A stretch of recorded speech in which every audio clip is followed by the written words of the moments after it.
So, this is a continuation of teachings that I've been giving for Vajrayana Institute in Australia. Hello, all of you online. They requested, a series of talks about refuge, and so we've been going through that, the qualities of the Buddha, and so on. And this is the last talk in the series. It was supposed to go into December, but I'm going to be in Asia then. So this is the last talk. And so I wanted to talk about today the whole process of taking refuge and what that means. So we'll go into that. If you have following the footsteps of the Buddha, this is going to be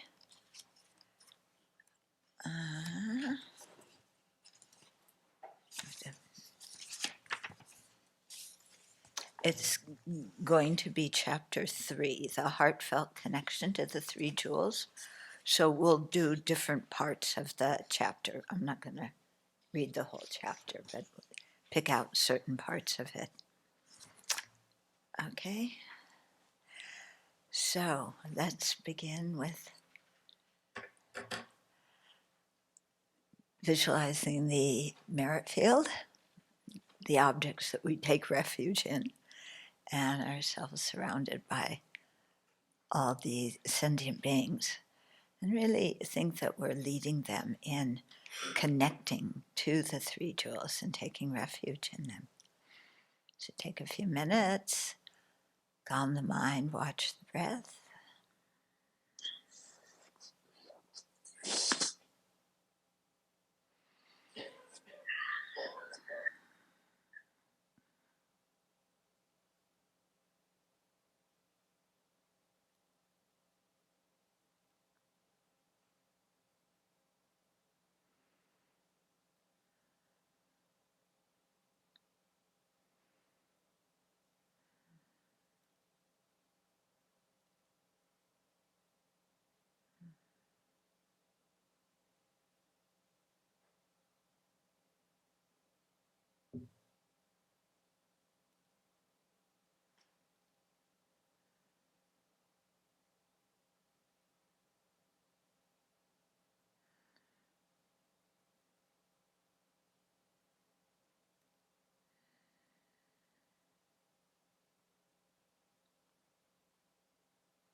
So if you have a sense of rebirth, of not being simply one permanent person who exists only in this life,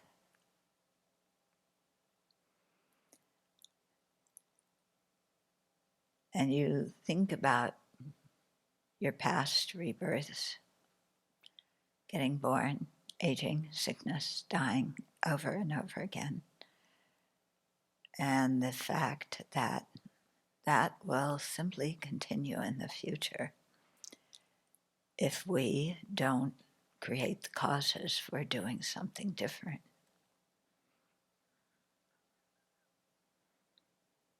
If we think about that, that can be a little bit frightening.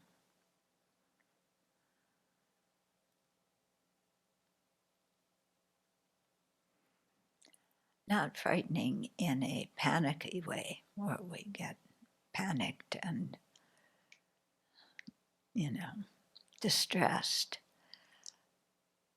but frightening in the sense that we recognize there's some danger there, and we know that it can be averted, but we need to know what to do to avert it.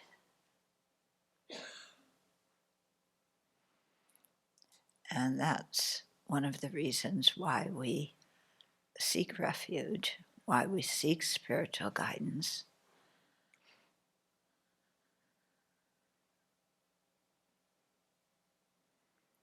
Because up until now, we've been trying to do things our own way, inventing our own path. And it's finally dawning on us that we need some help.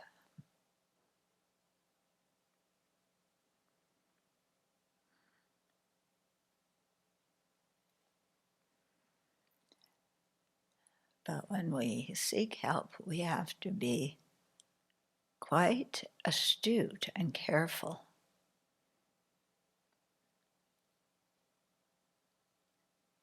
because there's a lot of what we call charlatanandas, charlatan spiritual so-called teachers.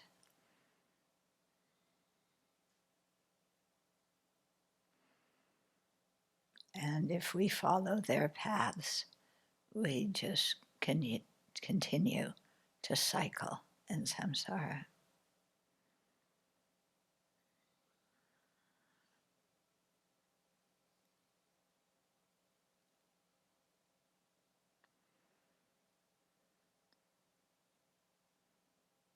So when we encounter the Buddha's path, he tells us to check things, think about them, see what makes sense, try them out, see if they work. He doesn't tell us just be quiet and believe.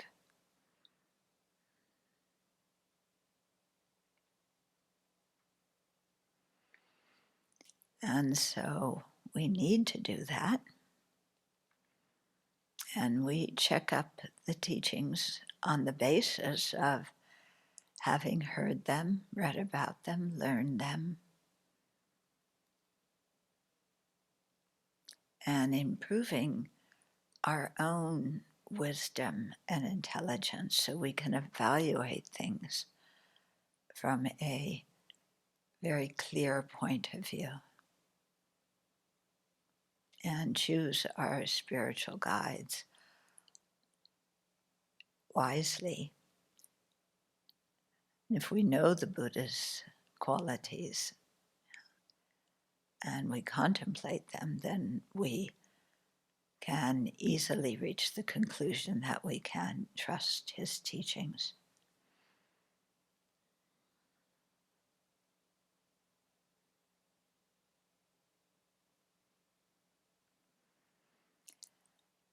So with some kind of feeling of trust and confidence in what the Buddha taught, because all of us here have studied some of it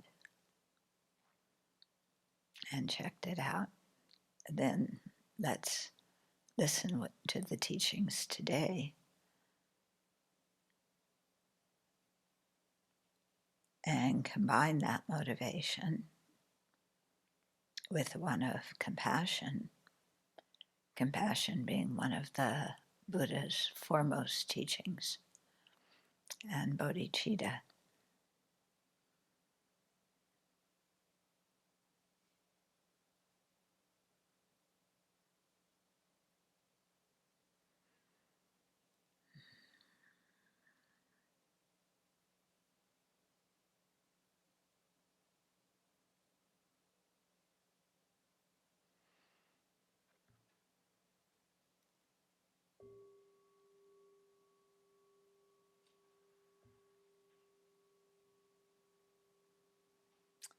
Okay.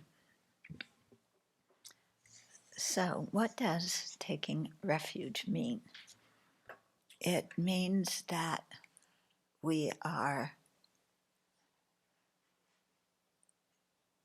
understand something about our present situation. We understand some of the qualities of the Buddha. And we want to follow the Buddha's guidance. Okay? So we're making a choice. We are not, we don't become Buddhist by birth. We become Buddhist by choice. Okay? And people become Buddhists for all different sorts of reasons. Yeah, but what we want to do, I think, is really check and make sure that we have very good reasons.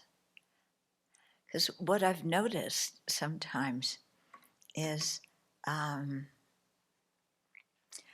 people often choose their religion based on very interesting criteria. I was just reading an article about how the old Latin Mass is becoming much more popular in the Catholic Church. Yeah, it was quite an interesting article because it was saying, that was it Pope Paul who did the Vatican Reform, the Second Council? Yeah. So, he made things, the Mass in English, and he loosened some of the requirements so that he kind of made it easier for people to be Catholics. Yeah. But some people didn't like that, and they thought they should still keep the very stringent requirements and do the Latin Mass. And so this article had interviewed people who liked the Latin Mass. Why do they, and the Latin Mass, you don't understand very much of it.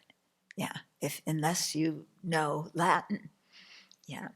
So many of the people interviewed said it is so mysterious because it's in Latin. It's very mysterious. It's mystical. It gives you the feeling of something that is beyond our world. Okay? And so that's why they like to do the Latin Mass. What that reminded me of, because I teach in Southeast Asia often, is that many people will invite the lamas to come, and they ask them to do ceremonies and rituals and give initiations. And the lamas do all these things in Tibetan. Yeah, the people in Singapore, Malaysia, wherever, Taiwan, they don't know Tibetan. But it's almost as if I think it may be, not almost, but it may be the less you understand of the ritual, the more blessing you get, because it's mystical and magical, and you don't have anything worldly to associate it with. Okay. Now, His Holiness Dalai Lama says, that's not what our spiritual practice should be. So I was thinking in these two cases of both the Buddhists and the Catholics, it's very much blind faith. Yeah, and it's very much based on emotion. What, I want something that the music that takes me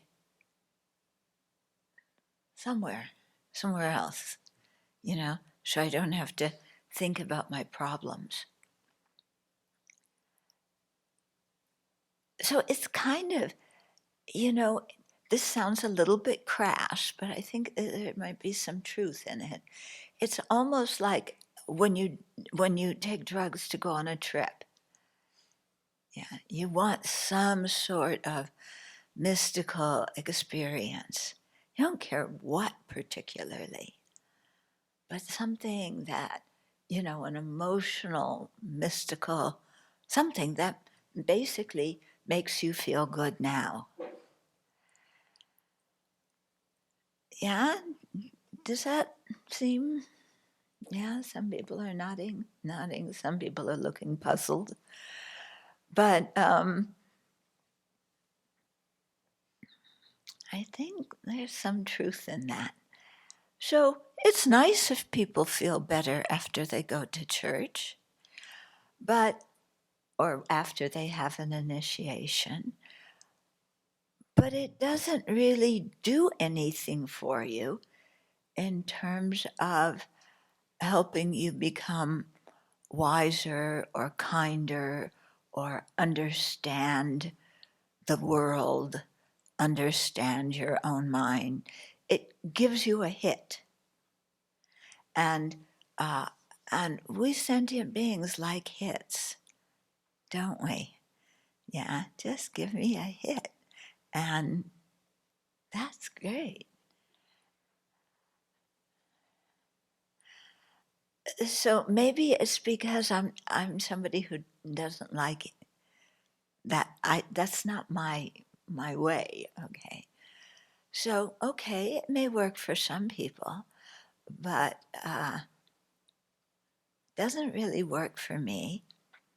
And it doesn't accord with what His Holiness says, or what the Buddha himself said. Because the Buddha was quite clear about we should understand things and not accept them blindly.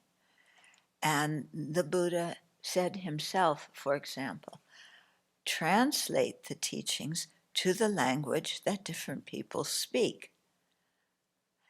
And that makes a lot of sense to me.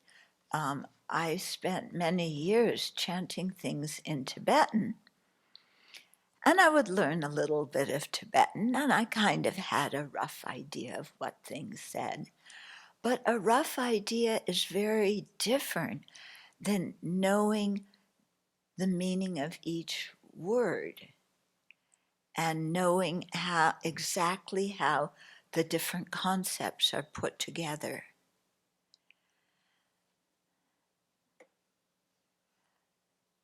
Yeah. So I think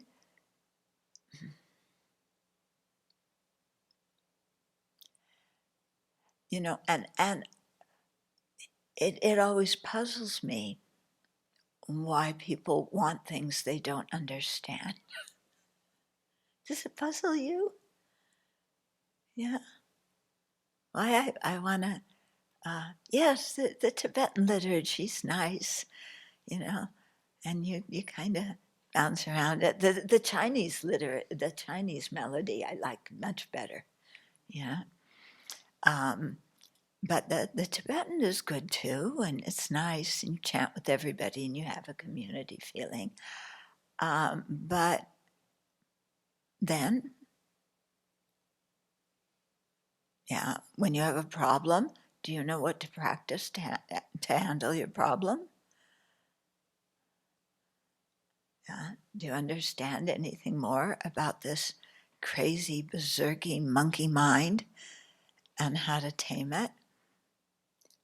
Or do we just kind of, you know?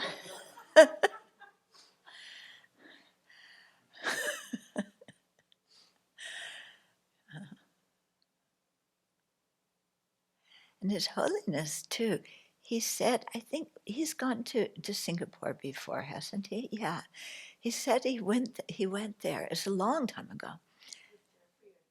Hmm? Yeah. And he was saying, that all the people just kind of were like this, but he didn't know how much they understood, because there was a kind of blind devotion.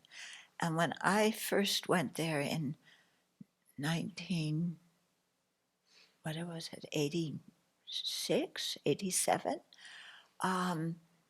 with the older people, it was very much like that. But then you have the younger people, the students, who are all coming and saying, what does this mean? Yeah. Why are we burning paper? Yeah.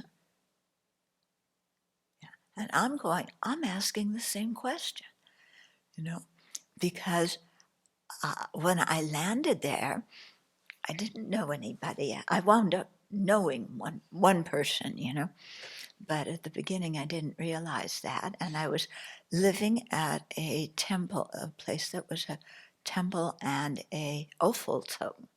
And the head nun there, she was incredible. She was really quite amazing.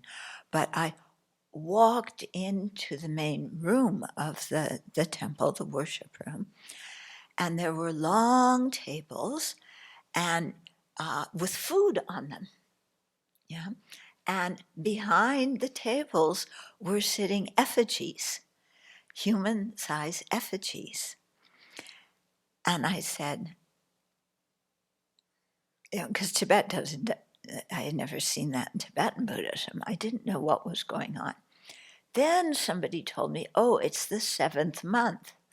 And I said, what's that?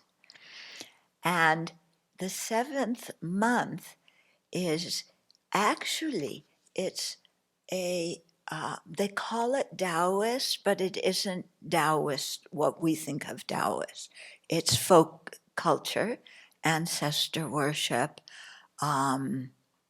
things that have been part of Chinese culture for centuries and centuries. And the idea is that in the 7th month, the gates of hell open and your relatives can come out. And so you make lots of offerings to them. And what had happened in Singapore especially, but all throughout China and Taiwan and all, was this folk belief got very mixed in with Buddhism. And so the Buddhist temples had these things going on in the 7th month. And also in folk religion, there's a lot of feeling for your dead relatives. You want them to be well. So you have paper cars and paper computers and all sorts of things, and you burn them, the idea being that then those things get transferred to your dead relatives. I don't know in what, wherever they are, but it's very strange because they burn a lot of money from the bank of hell, isn't it? Yeah, the full stacks of green money, and at the top it says Bank of Hell, and it's as if people all expect their relatives landed in hell, and they need this money, so they burn it to. Yeah. So it's so strange to me that they love their relatives, but then they think that they were so bad that they got born in hell. In any case, the young people were just really puzzled by all of this. And I was puzzled too. And so, I started researching and doing some learning about it. So it's culture that got mixed in with Buddhism. Yeah. And now, very much in the Buddhist temples in that part of the world, things are being, it's much clearer what exactly is Buddhism and what is ancestor worship. And so people are much clearer about that.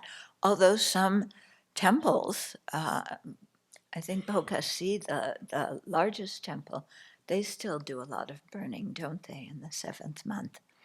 Yeah, because this is what people like. Yeah, this is what people want. Yeah. The Tibetans do a lot of things for their deceased ancestors as well. Yeah. All sorts of pujas and different things. And people often ask me, well, what can I do for my deceased ancestors? How can I help them? And I always have to reply and say, the best time to help the people you care about is when they're alive, because then you can teach them what to abandon and what to practice. You can teach them how to abandon negative karma. You can teach them, about generosity and ethical conduct and fortitude and, all the virtuous qualities. And then they can practice those and, create some merit. And that helps them much more at the time of death than, burning paper money or paper computers, which basically just pollutes the air. So, uh, and that's always kind of astounding to people. Yeah. Oh, I could have helped them more when they were alive. Yeah. And it's the same in this country, I mean, how people care about their relatives. When their relatives are alive, they gossip about them. And my family is toxic. I can't be around them. Toxic was the big word a few years ago. You know how American culture goes through different things when certain words are very popular, So there was the inner child, inner child is quite old. I think inner child grew up, but is still an inner child or something, but, then there was toxic, and your family is toxic. So you can't stand to be around your family because it's a toxic environment. Yeah. And then when people die, then some people, they don't go to the funeral or the memorial, yeah, but because it's toxic. But then other people feel very sorry for the way they treated their family members. And so they then do a very big, extravagant funeral. Yeah. And, have you ever been in a funeral place and gone into the showroom with the different kinds of coffins? Yeah, it can be quite impressive what they have, you know, just mahogany coffins with gold-plated handles and this kind of stuff, and inside satin and silk border where you put the body, and you you do what's it called? Yes, embalming the body, so the person looks fantastic. Yeah. When one of my friends' mothers died, I went to the funeral and I heard other people say, because she had Hodgkin's, and so she was ill for a long time. She was really in bad shape. And people were saying, it was an open coffin. They'd look at her and say, she hasn't looked this good in a long time. This is the best I've seen her look in years. Yeah. So what I'm getting at is that people very often do spiritual things according to what makes them feel good. Yeah, it's a very emotional thing. If I can buy an expensive coffin and have lots of flowers, and by the way, flowers are not very good for the environment. The cut flowers from flower shops, yeah, because of the way they grow them, and then they have to transport them on planes, and it uses incredible amount of fuel and pollutes the atmosphere, you know. But the more of these kind of flowers that you have, and the longer the service, then it means the more you cared about them, and somehow all the nasty things you said to them or about them, you feel like you've made up for it. But the person isn't there anymore, you know? They're already in the bardo. They've gone out into their next life. They're busy. Their minds are occupied with other stuff. They're not thinking, looking down from some cloud and like, oh, well, finally they got me the kind of flowers I like. You know, all my birthdays they forgot about, but now they're buying the flowers I like. Yeah, do you think your dead relatives are really thinking that they see the flowers and that they go, oh, look at that coffin, that's so beautiful. When we were alive, whenever I asked for money to buy some nice clothes, the answer was no. But now when I don't need any clothes, I have a beautiful coffin. And that shows how much they love me. Okay? So this point of how we do things based on emotion, not based on learning, reflecting, meditating, examining, investigating, testing it out. But I think a real spiritual path and practice is based on those things. Yeah. It's not, oh, what do I understand the least? I'll go to that service. Yeah. Because it must be really mystical and magical if I don't understand it. It's in Latin, it's in Tibetan, it's in who knows what. Yeah. And there's somebody, a priest, a lama. Well, he's a holy being. So this whole thing must be, quite important. And it makes us feel good. Yeah. But, is it, and I'm not knocking it because it meets the needs of people who have those needs. But for people who don't have those needs, there's certainly another way to practice a spiritual path. And that's kind of what the Buddha emphasized and what His Holiness is emphasizing too. So you have the Kalama Sutra in the Pali tradition. I'm not sure if it's in the Tibetan canon or not. And there's a very nice song, the song about the Kalama Sutra, that some of the kids from SPBS, one of the places they wrote it, real nice kind of jazzy melody, But the Kalama Sutra is one where there were these people, their clan name or tribe name was Kalama.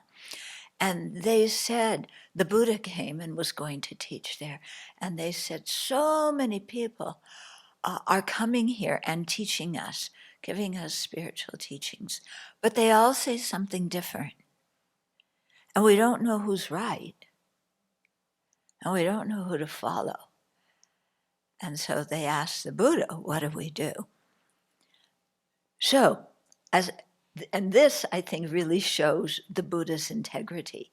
The Buddha did not say, well, all those other people are phony, follow me, I'll tell you the right path. And by the way, the dana basket is here. The Buddha didn't do that. He taught them to check and examine and think about the teachings and use their own wisdom to decide what makes sense and what doesn't make sense, what to practice and what not to practice. And they did that.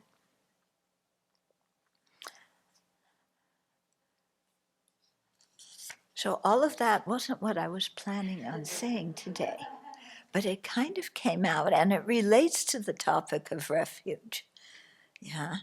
Because very often, this is another kind of aside, is what I see is first people decide what they believe. First people decide what makes them feel good and what they believe. And then they find the scriptures that support that. Yeah.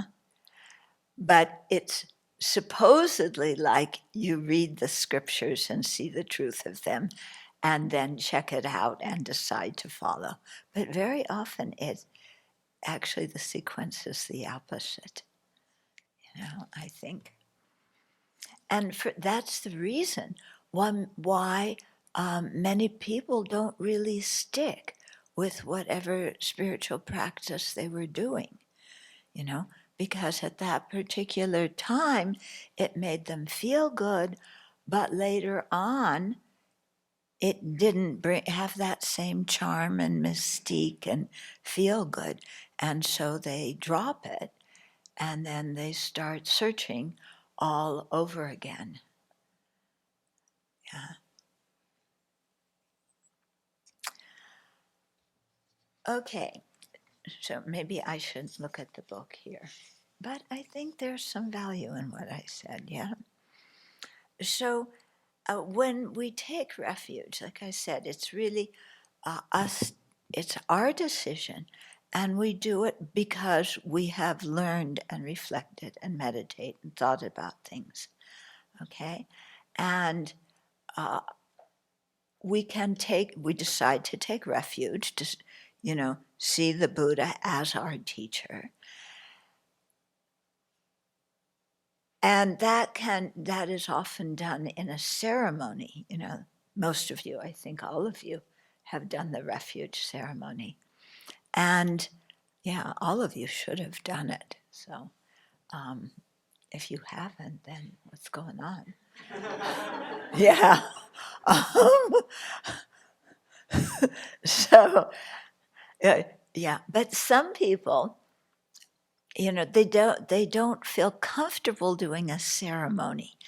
In whatever religion they grew up in, there was a lot of ceremonies, there were a lot of rules, there were things that were said to them that just don't resonate. And there were scandals in the religious institutions. And so they feel like, I don't want to take refuge in a ceremony. I don't want to commit myself to some religious institution where somebody else is going to tell me to do this or else I go to hell. Yeah? So they're attracted to Buddhism, but they don't really want to take refuge in a formal way. And that's okay. Yeah? People can still take refuge in their heart, because that's the real refuge, not the ceremony. It's what's happening inside here, okay?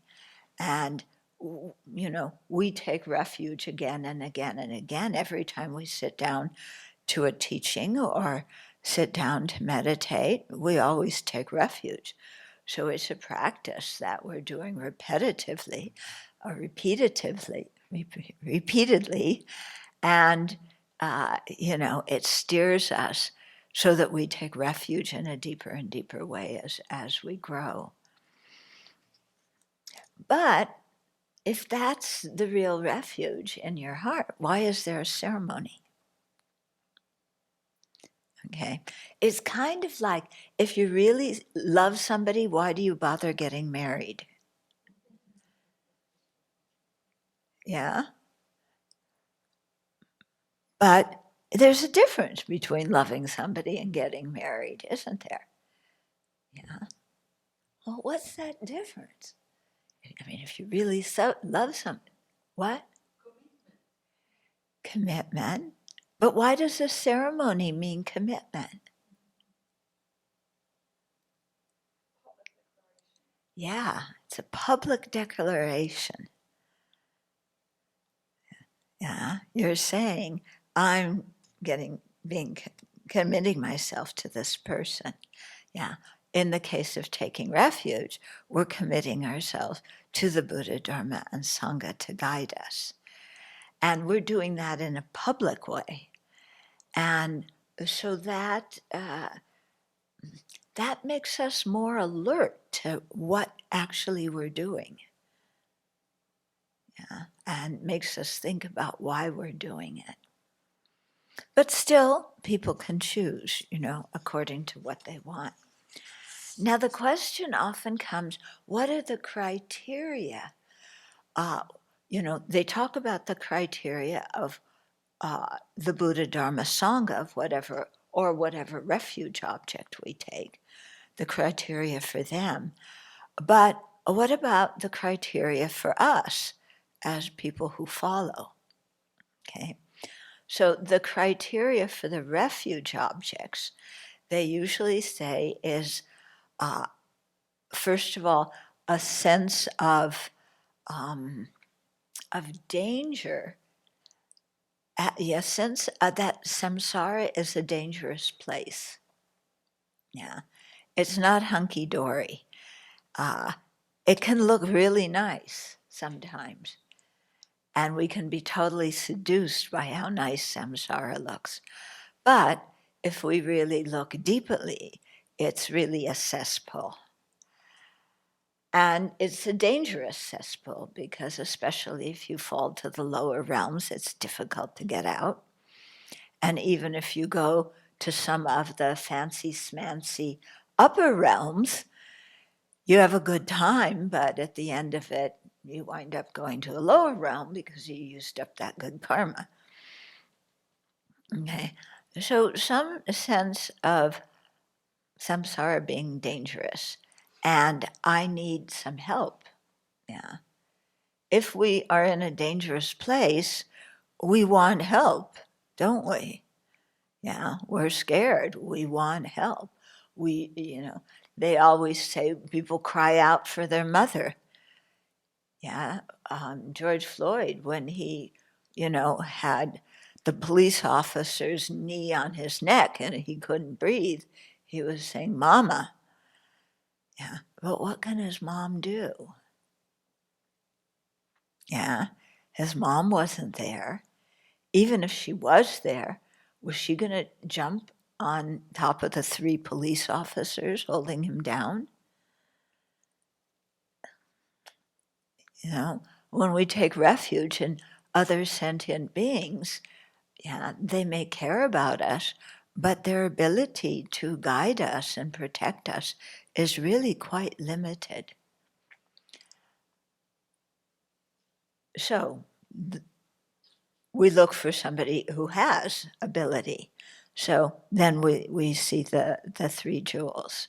Okay, so we spent a long time going through the qualities of the Buddha, Dharma, and Sangha. Yeah, and the recollections on Buddha, Dharma, Sangha, and so on. And so through that, then we gain confidence in the 3 jewels that they are reliable guides, that they have our best interest in mind, yeah, that they're compassionate, they're not just seeking money and big status and lots of statues made of them. They really care about us and our plight in samsara.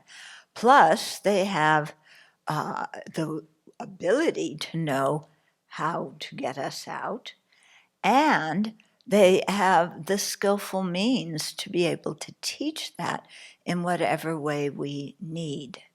And sentient beings are very diverse, and so what we need is diverse. Yeah, each of us sitting in this room, some of us, we have some common things that really touch all of us, but also individually. Some teachings are going to hit one person or another more strongly than another person. Or one teacher can communicate better with one person than another person. Yeah. So, but with the Buddha, there is kind of a commitment to help everybody equally and the ability to carry that out. Yeah. And so with that, that's the minimum taking refuge. Yeah. We follow a Mahayana tradition, so another quality of taking refuge, this one comes from the side of the student, the disciple, is having compassion. So it's not just wanting to get ourselves out of samsara, but it's with compassion wanting to be able to benefit others and help them get out of samsara too. Then, when Buddhism comes to the West, there's big public teachings and many people come, and then His Holiness often does a refuge ceremony. And in the Q&A prior to that, people will say, do I have to believe in rebirth to become a Buddhist? Yeah, is that one of the criteria for a disciple, to believe in rebirth? So His Holiness, I'll read you some of what he says regarding that. Mm-hmm.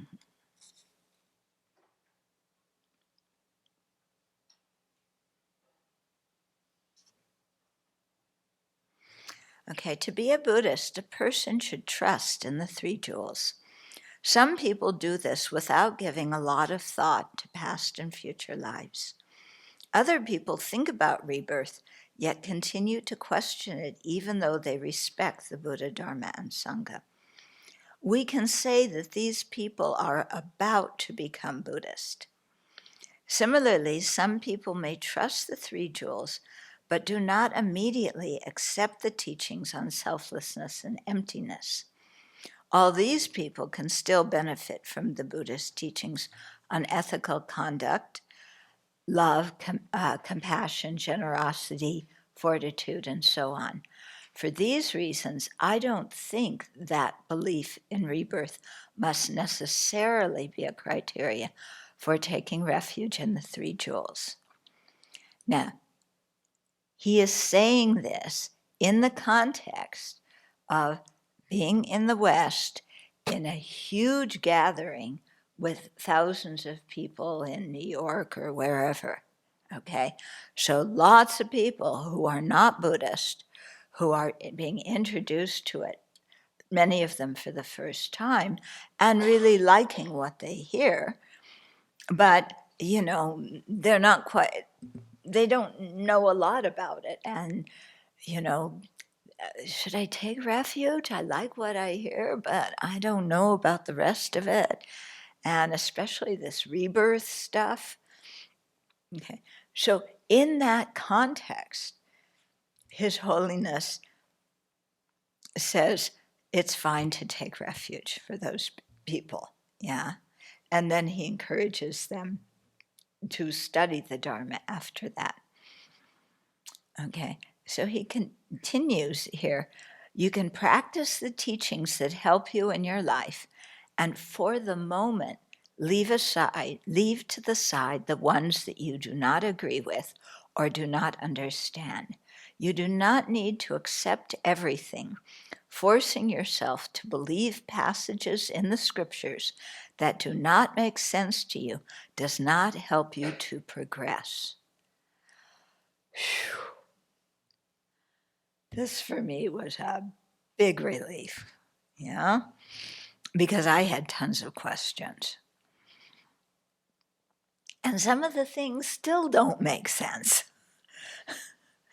Okay, so he says, continue to reflect on the teachings so that what you practice is based on reason. If something can be logically disproved or is not logically consistent, do not accept it, even if it is written in a Buddhist scripture. Woo! Question the scriptures? When I first went, to hear teachings in Asia, His Holiness, he likes science, but this was in the 70s, so he didn't know much. He knew a little bit about science in that time, but the rest of the Tibetan geshis and so on did not. And, in Vasubandhu's writing, he says the world is flat, and the sun and moon revolve around the earth, and there's such and such a distance away from the earth, and there's this big mountain, Mount Meru, in the middle, And the reason we have a blue sky is because our continent faces the side of Mount Meru that is blue. But then there's 4 other continents facing the other 4 sides, and one side is yellow, one side is red, and so on. And that's because of the color of the mountain that is facing that realm. So that's why they have the color sky they do.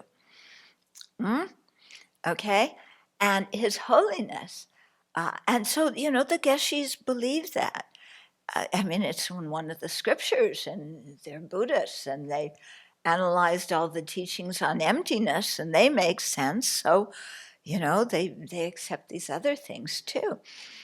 And I remember one time in France, I mean, one of my teachers who, incredible teacher, and teaching us logic, but he thought the world was flat. So one of the nuns brought in a globe, and said, this is the shape of the world.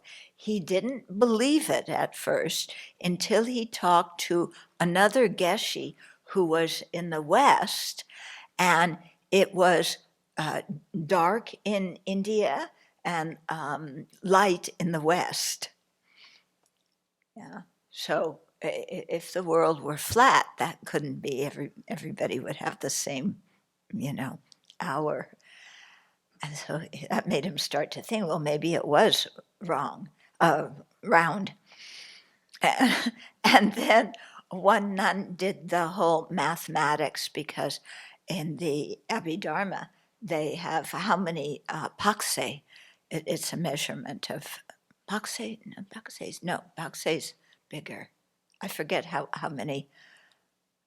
Yeah, anyway, it's a bigger measurement. It's less than a kilometer, I think.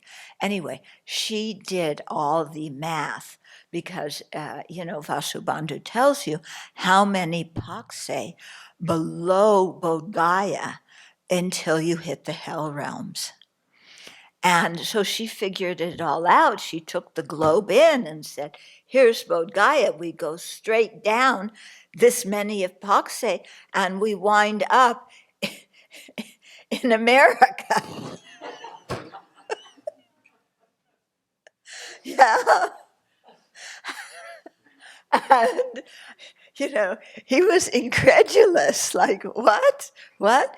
And then His Holiness started, talking about, we have to check out what Vasubandhu says and see if it makes sense. And, and scientists have disproven things. And if things have been disproven, we're Buddhists. We're looking for the truth. We should follow what is true, not just what the scriptures say. So, this kind of approach for me, I like so much, because there are a lot of cultural things mixed in, sometimes to the scriptures, and then sometimes to Tibetan Buddhism in general. Okay?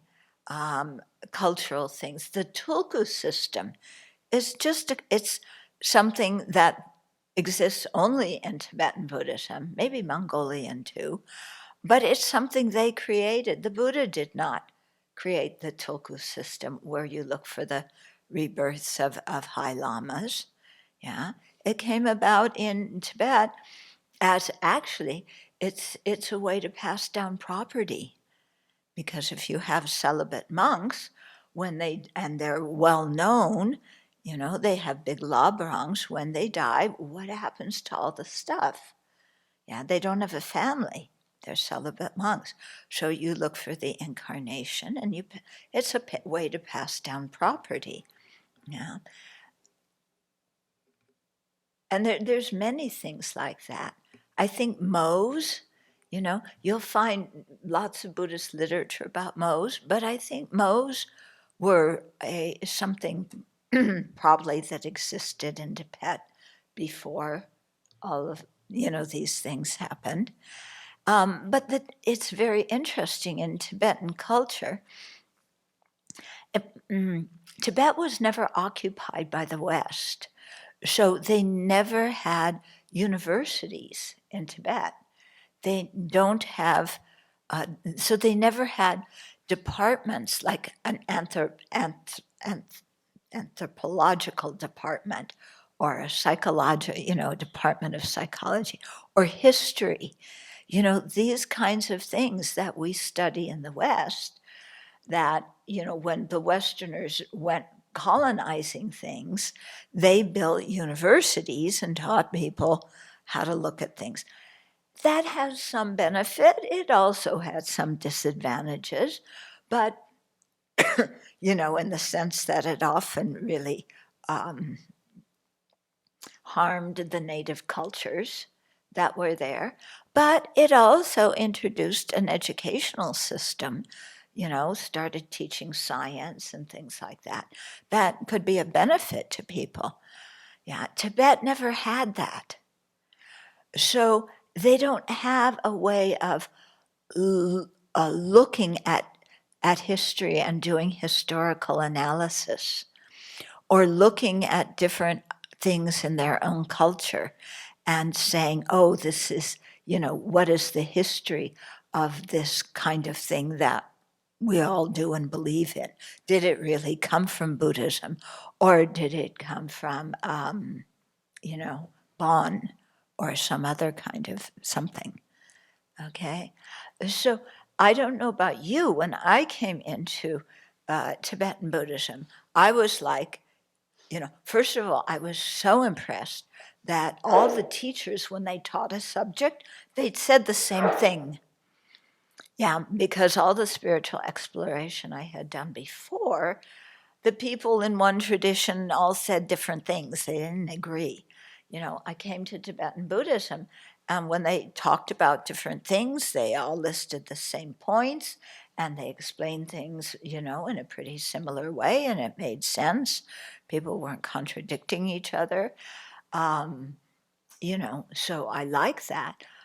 But I didn't quite know what to do with all the cultural things. And when I tried to ask questions about those, I didn't get very far. And I realized it's because they never had a system in how they have an incredible treasury of knowledge in Tibet, but they never had anything to analyze their own culture or to look at their own history. Yeah. So, as somebody who likes the humanities, that's what I studied. I felt the lack of that. Yeah, some of you look puzzled. Do you have questions about that? Yeah, you look a little bit puzzled.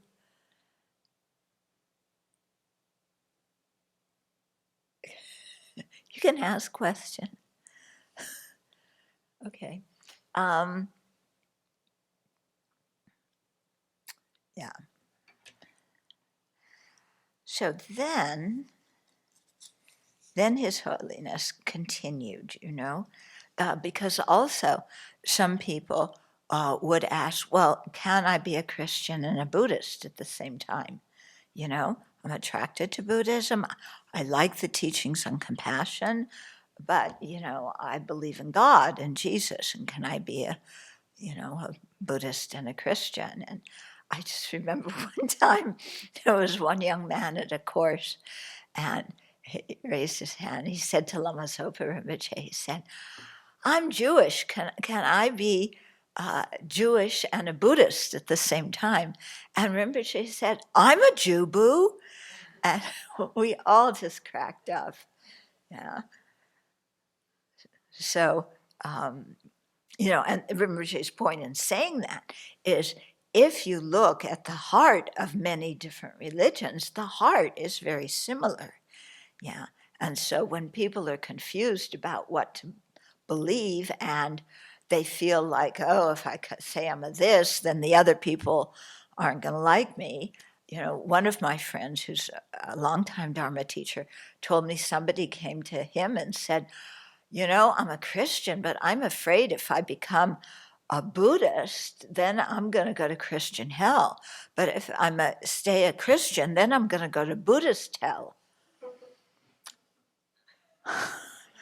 Yeah, just a little bit of confusion there. So I mean, people come and they have these doubts. Anyway, His Holiness here said, initially, a spiritual seeker should trust Jesus, Buddha, God, and could trust Jesus, Buddha, God, and other gods, and synthesize them into their personal spiritual practice. Okay, so His Holiness says doing things like that is okay. Remember, he's talking to a big group, okay, of people who don't know anything about Tibet or Tibetan Buddhism. Yeah. Lama Yeshe used to look at that and say, that's making soup. Yeah. In other words, when you have soup, you throw in some potatoes and some tomatoes and some broccoli and some kale and some green peppers and red peppers, and you throw in a lot of different things and you season it the way you like, and it's soup, and it's made up of a lot of different things. And so Lama would say, well, that's what some people do with their spiritual practice.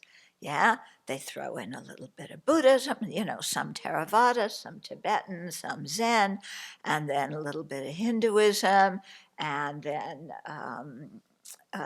some Islam, some Christianity, Catholicism, but also, the Presbyterians and Methodists have to be in there. And you throw in something from Judaism, the Kabbalah, and, and he said, you make your own religion. He said, it's soup. He wasn't for soup. It's I think you can figure out why. But His Holiness here is saying the opposite. Yeah? They're not contradictory because it depends very much on what the audience is, how a teacher responds. So His Holiness says at this point, somebody who's a new spiritual seeker, they can do this. But at a certain point, this person will need to specialize. To develop further in Buddhist practice, understanding emptiness is very important. Once one fully accepts and is convinced regarding emptiness and dependent arising, accepting the concept of a creator God becomes difficult. Not just difficult, impossible. Okay. Similarly, if someone decides to specialize in Christianity as it is generally taught, accepting the doctrine of emptiness may be difficult. Along the same line, if someone doesn't accept rebirth, then bodhicitta, which wants to liberate sentient beings from rebirth in samsara, doesn't make much sense. Does it? If you don't believe in rebirth, what is your bodhicitta based on? Because bodhicitta is a commitment to liberate all sentient beings from samsara. And samsara is all about rebirth. Yeah. And if you don't have rebirth, what's your antidote to suffering? It's, you can't talk about karma without talking about rebirth. So if you don't believe in rebirth, you can't talk about karma. What is, the path in your religion? Because all religions have their own version of the Four Truths. They all describe dukkha in a certain way, the causes of dukkha in their own unique way, the cessation and the path. And they have different versions of these. So without rebirth, karma doesn't make much sense. Bodhicitta doesn't make much sense. Compassion is still good, but bodhicitta, okay. So, so he says, if someone doesn't accept rebirth, then bodhicitta, which wants to liberate sentient beings from rebirth and samsara, doesn't make sense. But remember, just before he said it's okay if people don't believe in rebirth, they can still take refuge. Because because that's a skillful way of leading those people. Thus, for one who is a true Buddhist and who wishes to develop the altruistic intention of bodhicitta and become a Buddha, belief in rebirth and emptiness are necessary to develop the realizations of the entire path. Yeah. So if you don't believe in emptiness, you think emptiness is some foolish doctrine of a bunch of nihilists, then how are you going to realize it? Yeah. The method to realize emptiness is not to sit there with your eyes closed and banish all thoughts from your mind and say, my mind is emptiness. That's not realizing emptiness. Okay? So, there's a whole process to realize it. It's not just a thing of sitting down and, oh, my mind's empty. Yeah, great. I always thought, well, maybe that's why they say, holy cow. If having a blank mind is the criteria for realizing emptiness, then holy cow, cows don't think a whole lot. Their minds are kind of empty. Maybe, I don't know, maybe that's how the whole, there's the term holy cow, isn't there? Yeah, do you have it in Espanol? No? We have it in English. Yeah?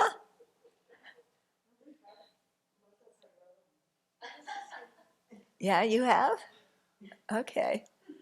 Yeah, do you have it in Chinese?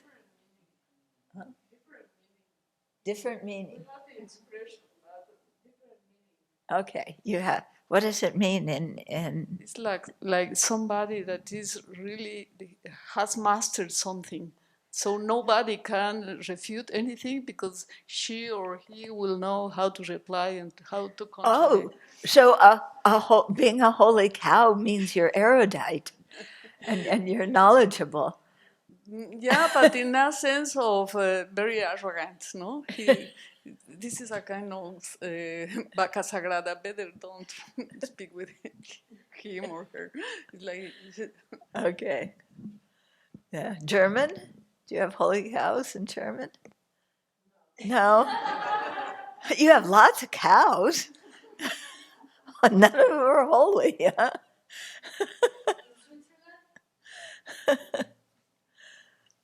Yeah.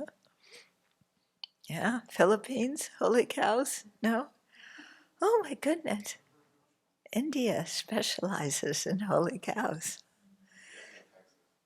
Huh? And what? Texas, we have. Oh, yeah. Oh, yes. Yeah, dear Texas. Okay. So, for one who is a true Buddhist and who wishes to develop the altruistic intention of bodhicitta and become a Buddha, belief in rebirth and emptiness are necessary to develop the realizations of the entire path. Okay. What are we? Okay, we have a little bit of time. Okay, so I wanted to talk about the ceremony for taking refuge, which you've all done, and I don't know how many of you even remember what happened in the ceremony. So the verse is very short, and what's interesting is the verse is common in the Pali tradition and other Buddhist traditions. Yeah. So you say, Venerable, please pay attention from now until the end of my life. So you take refuge until the end of this life. Okay? You're not taking it for all of your lives because you don't know what you're going to believe in your future life. Yeah. So you take it for this life. And when you take any of the pratimoksha precepts, like the 5 precepts or our monastic precepts, we take those for until the end of this life. Bodhisattva and tantric precepts you take until you attain awakening. Yeah. Okay. So I named so-and-so, take refuge in the Buddha, the supreme amongst human beings. So this is seeing the Buddha in a very grounded way. He's the supreme among human beings. And so that's seeing the Buddha as the teacher who lived in 5th, 6th century BCE and taught, you know. So it's not seeing the Buddha, because this is common to all the traditions. So it's not seeing the Buddha up in the Pure Land teaching, you know, masses of all sorts of different people. I take refuge in the Dharma, the supreme abandonment of craving. What's interesting is, what's the root of samsara? It's ignorance. So why are we all of a sudden, the supreme abandonment, the supreme cessation, why are we saying it's of craving? Shouldn't we be saying it's the supreme abandonment of ignorance? Yeah, why doesn't it say ignorance? Why does it say craving? Yeah, when you get teachings on the 4 truths, yeah, craving, and you know, we have the 4 aspects of each truth of true dukkha. We have, you know, impermanence, the nature of dukkha, emptiness, and selflessness. Yeah, those are the 4 aspects of dukkha. What was I going to say here?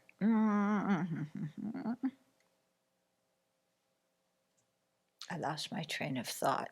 The supreme abandonment of craving. Yes, thank you. So, so craving is when it gives all the syllogisms for these 4 aspects of the first truth. It also gives craving as the example. What? No, the 4 qualities of the first truth.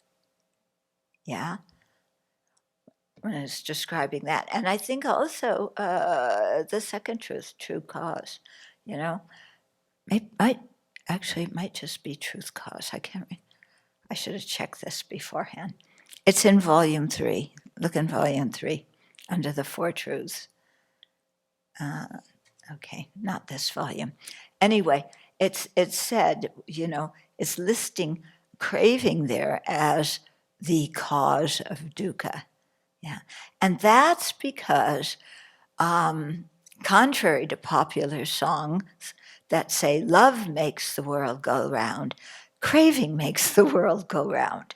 This craving is what manifests at the time of death and causes us to take rebirth. So that's why it is listed as the chief thing to abandon. Of course, ignorance has to be abandoned. It's the root. And you can't fully abandon craving without abandoning ignorance. Okay, so I take refuge in the Dharma, the supreme abandonment of craving. I take refuge in the Sangha, the supreme assembly.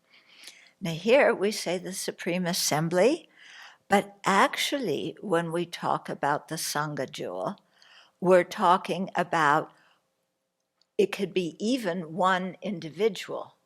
You know, it has to be somebody who has realized the emptiness of inherent existence directly. Yeah, somebody who has become an Arya. Yeah. So to be the Sangha jewel, the Sangha that is actually one of the 3 jewels that we take refuge in, it doesn't have to be a group of people. It just has to be at least one Arya. Okay, but here it says the Supreme Assembly. Yeah. I think, my guess why it says that is because, the Buddha had so many disciples and so many people who ordained. So yes, there was an assembly of people who practiced, and having a Sangha community does something for the population that one particular Arya maybe cannot do. I mean, the Aryas have the realizations.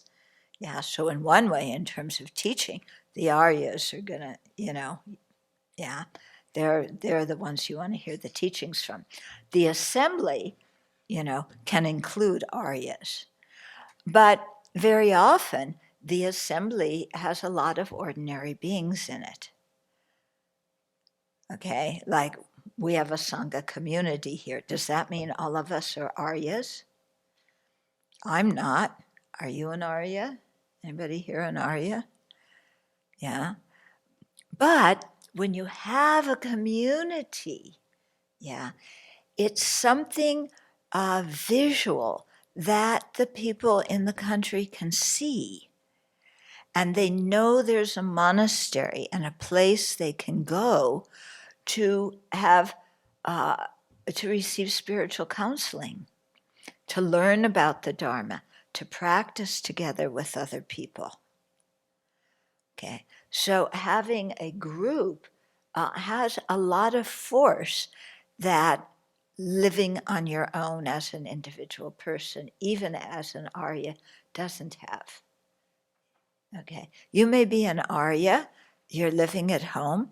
Are people going to come to your door and ring the doorbell and say, I have a problem, can I come in and will you counsel me? And, I'm really distressed, will you help me?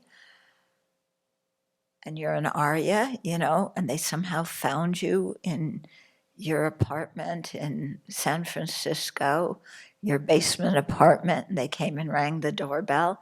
I mean, yeah, that's going to be a little bit weird and a little bit difficult to find. If there's a monastery, people know where to go.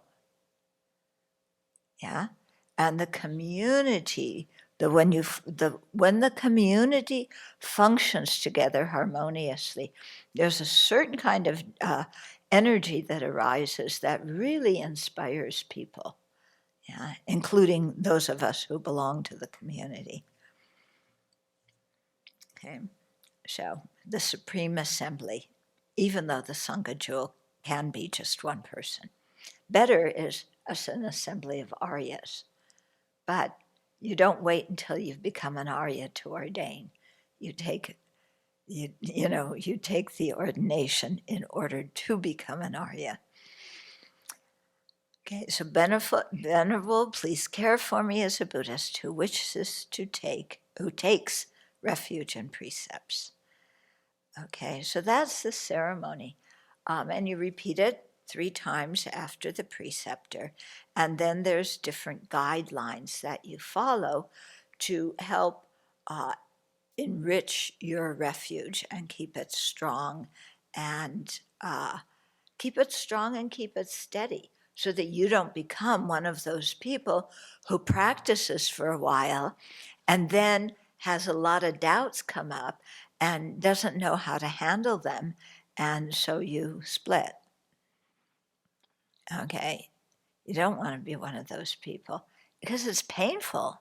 It's painful if you all of a sudden have a lot of doubts, whatever religion you belong to, and then you say, I'm done with this. But with Buddhism, if you did that, for me, I think it would be especially painful because what you're giving up is, something I think that really works. And that's going to be a tragedy. Okay, so I will just read briefly through these guidelines that you take on when you take refuge. And this is an important practice. Some people, I think, forget about these. They take refuge and then they get their Buddhist name and they get their mala and now they have everything they need. No, that's not quite it. A name and a mala aren't what's going to make you a Buddhist. Okay, so in analogy to taking refuge in the Buddha, commit yourself wholeheartedly to a qualified spiritual mentor. So it may take time to find such a mentor. Don't rush. And remember that the Buddha is our fundamental teacher. So when in the prostrations, purification, you were just doing Namo Bensa Setya Monifo, it means I'm paying homage to the fundamental teacher, Shakyamuni Buddha. That's a translation from the Chinese. Yeah, so it can take time to find a teacher that you really click with, and that's okay. You take the time that you need. An analogy to taking refuge in the Dharma: listen to and study the teachings, as well as put them into practice in your daily life. An analogy to taking refuge in the Sangha: respect the Sangha members as your spiritual companions and follow the good examples they set. Okay. It doesn't say follow all the examples they set, because being a Sangha member does not mean you have already abandoned all negativity.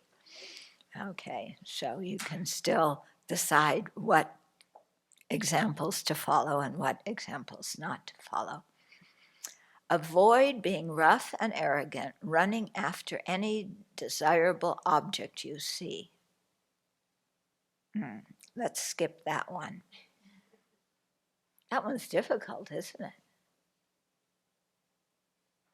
Avoid being rough and arrogant, running after any desirable object you see. But my chocolate, I want my chocolate. Yeah. In Australia, you want that. What's that stuff? It tastes terrible, but you love it. Huh? Vegemite. Yeah. Australians are going, where's my Vegemite? Yeah.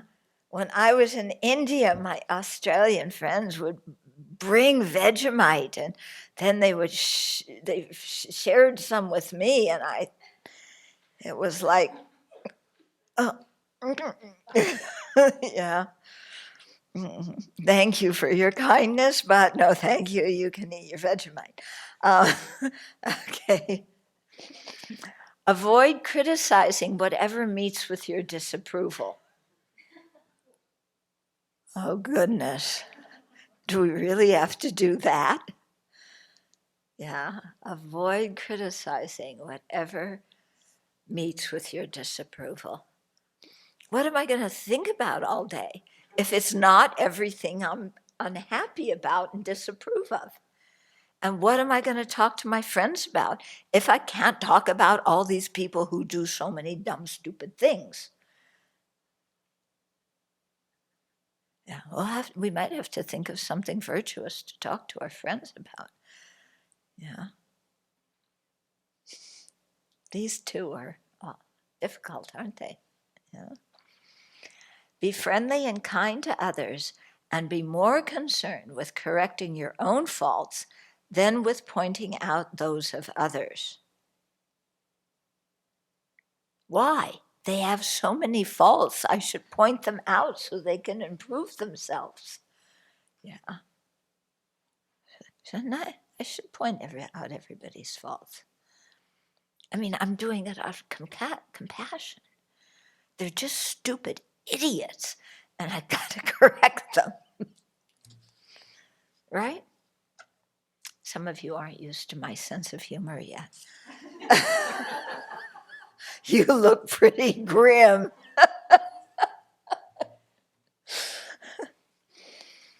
As much as possible, avoid the 10 non-virtues and take and keep the 8 one-day precepts. Okay? Have a compassionate and sympathetic heart towards all other sentient beings. All. Not just the ones who are nice to me. Make offerings to the 3 jewels on Buddhist festival days, such as new and full moon days, Vesak, and other special holidays, like we just had Lapa Duchen, when the Buddha descended from the God realm after teaching his mother during the rainy season. Okay, I'll just go quickly through the rest of them. It's good to read them. and remember them. Mindful of the qualities, skills, and differences between the three jewels and non-Buddhist refuges, and mindful of the differences among the three jewels themselves, repeatedly take refuge in the Buddha, Dharma, and Sangha. So that's going to involve some study. Remembering their kindness, make offerings to the three jewels, especially offering your food before eating. So we do that. Mindful of their compassion, encourage others to take refuge in the three jewels. So we do that too, but we don't stand on street corners with pamphlets, and we don't sit next to people in airplanes and threaten them that they're going to go to hell if they don't become a Buddhist. Okay. Remembering the benefits of taking refuge, do so 3 times in the morning and 3 times in the evening by reciting and reflecting upon any of the refuge prayers. So we do that when we first get up, before we go to bed. Do all actions by entrusting yourself to the three jewels. So whatever happens, whether you are sick or well, rely on the three jewels. When you are nervous, anxious, or afraid, for example, before a job interview or when receiving the results of a medical test, take refuge in the three jewels. This will help you to recall the Dharma teaching that will be the most helpful for you to contemplate in that situation.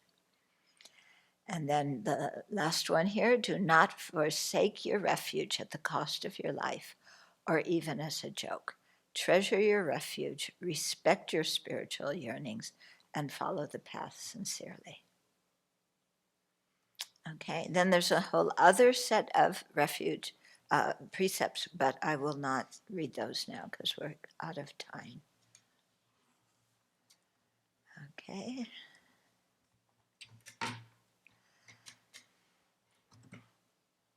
So people at Vajrayana Institute, it's been lovely sharing the Dharma with you. Thank you very much for the invitation to do that.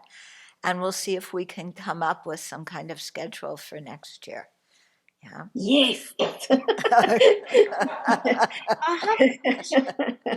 Thank you, Venerable. It's been wonderful having you unpack this. I know for me during the whole series, I've had quite a few aha moments. It's been great. So having you back next year would be wonderful. Okay, good. Thank you so much. Thank you so much. I have a question. Okay, everybody. Thanks, Venerable. I have a question. Huh? You have what? I have a question. What book are you reading? The book is called Following in the Buddha's Footsteps. Okay, thank you. You want to see the cover? Looks like this. Yes, please. Okay, can you take a picture of that? If I hold it Yes. up like this? Okay. Thank you. You got it? Good. Yeah. We have another book that you might like too. It's called Gavin Finds the Secret to Happiness. And it's about a little dog and how he finds find out how to be happy. But I don't have that book with me right now. Okay, let's dedicate then.